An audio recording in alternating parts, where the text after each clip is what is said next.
Selamat pagi adik-adik kami kelas 9. Pada hari ini kita masuk pada bab kedua pelajaran agama kita mengenai hak dan kewajiban sebagai anggota gereja.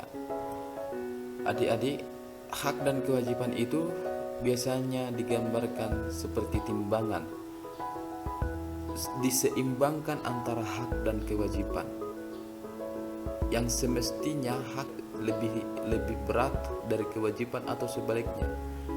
Artinya, intinya bahwa hak dan kewajiban itu harus seimbang, jangan timpang.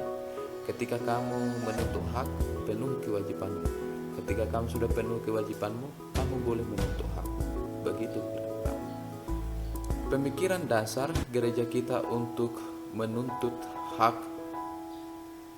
dan kewajiban di dalam kehidupan menggereja, bahwa di dalam setiap perkumpulan termasuk dalam persekutuan gereja ini, setiap anggota yang ada di dalamnya selalu memiliki hak dan kewajiban. Gereja itu adalah komunio, maka sebagai anggota komunio terikat hak dan kewajiban. Gereja Katolik juga mengatur tentang hak dan kewajiban umat beriman demi kelangsungan pelayanan gereja.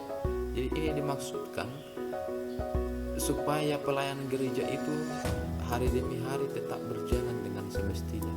Maka anggota itu harus menyadari kewajibannya dan harus mengetahui haknya. Di dalam kitab hukum kanonik diaturkan tentang hak dan kewajiban. Dikatakan di sana bahwa hak dan kewajiban semua orang beriman Kristen sebagai anggota gereja, yaitu dengan permandian atau pembaptisan yang diterimanya, menjadi anggota-anggota tubuh Kristus. Dengan demikian, anggota gereja itu dijadikan umat Allah dan dengan cara sendiri mengambil bagian dalam tugas Kristus. Apa itu tiga tugas Kristus itu? Imam, nabi, dan raja. Maka dengan memperoleh baptisan, dengan kita dibaptis, kita dengan sendirinya sudah mengemban tiga tugas sebagai imam, sebagai nabi atau pewarta, dan sebagai raja. Pertama, mau kita lihat apa itu kewajiban kita sebagai anggota gereja. Karena dikatakan kita harus memenuhi kewajiban dulu baru menuntut hak. Maka yang pertama kita lihat apa itu kewajiban kita sebagai anggota gereja. Kewajiban kita sebagai anggota gereja jelas itu tertuang dalam 5 perintah gereja. Perintah gereja yang pertama adalah rayakanlah hari raya yang disamakan dengan hari Minggu. Ini wajib. Kita wajib ke gereja untuk merayakan hari raya. Yang kedua, ikutilah perayaan Ekaristi pada hari Minggu dan pada hari yang diwajibkan, dan janganlah melakukan pekerjaan yang dilarang pada hari itu. Yang ketiga, berpuasalah dan berpantanlah pada hari yang ditentukan. Misalnya pada masa Prapaskah kita itu berpuasa selama 40 hari. Maka kita itu diperintahkan gereja untuk berpuasa dan berpantang. Perintah gereja yang keempat, mengaku dosa lah sekurang-kurangnya sekali setahun. Mungkin kita enggan mengaku dosa, kita mungkin malu mengakukan dosa kita, tapi dalam gambar kita lihat bahwa rupanya imam itu perantara Yesus untuk mengampuni kita. Perintah gereja yang kelima, sambutlah tubuh Tuhan pada masa Paskah. Perayaan paling besar dalam gereja Katolik adalah perayaan Paskah. Maka pada hari itu jangan sempat terlewatkan masa-masa Prapaskah, masa-masa Paskah itu. Mari kita sambut tubuh Tuhan setidaknya pada masa Paskah itu. 5 perintah gereja dimaksudkan itu bukan hanya itu yang menjadi kewajiban kita. Masih ada kewajiban-kewajiban kita yang lain. Kewajiban apa lagi itu? Kewajiban apa lagi? Maka mari kita lihat kewajiban kita dalam kitab hukum kanonik. Dalam KHK diatur kewajiban-kewajiban kita. Nanti akan kita lihat 5 kewajiban kita yang diaturkan dalam KHK. Yang pertama itu, kaum beriman Kristiani terikat kewajiban untuk selalu membina persatuan dengan gereja, juga dengan cara hidup masing-masing. Ini Kanon 2209 artikel 1. Kita mungkin beda-beda profesi, kita mungkin beda-beda status, latar belakang, suku, bahasa dan sebagainya, tapi kita tetap harus wajib membina persatuan dalam gereja. Yang kedua, semua orang beriman Kristiani sesuai dengan kondisi khas masing-masing harus menjalani hidup yang suci dan menyumbangkan tenaganya untuk memajukan perkembangan gereja serta kekudusannya yang tak berkesudahan. Ini terdapat dalam Kanon 210. Maka sebagai umat Kristiani rupanya kita wajib menyumbangkan tenaga kita, talenta kita kepada gereja demi perkembangan gereja.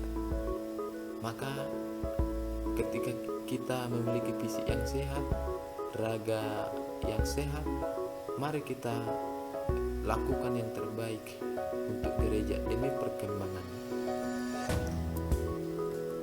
Kewajiban yang berikut, semua orang beriman Kristiani mempunyai kewajiban dan hak berjuang agar warta ilahi keselamatan semakin menjangkau semua orang dari segala zaman dan di seluruh dunia. Kanon 211. Maka rupanya kita itu memiliki kewajiban untuk mewartakan karya keselamatan. Itu sebagai dari 3 tugas gereja tadi itu nampak sebagai nabi, kita harus mewartakan. Lalu yang berikutnya, kaum beriman Kristiani terikat kewajiban untuk membantu memenuhi kebutuhan gereja agar tersedia baginya apa yang perlu untuk ibadah-ibadah, karya kerasulan serta amal dan nafkah yang wajar bagi para pelayan rohani.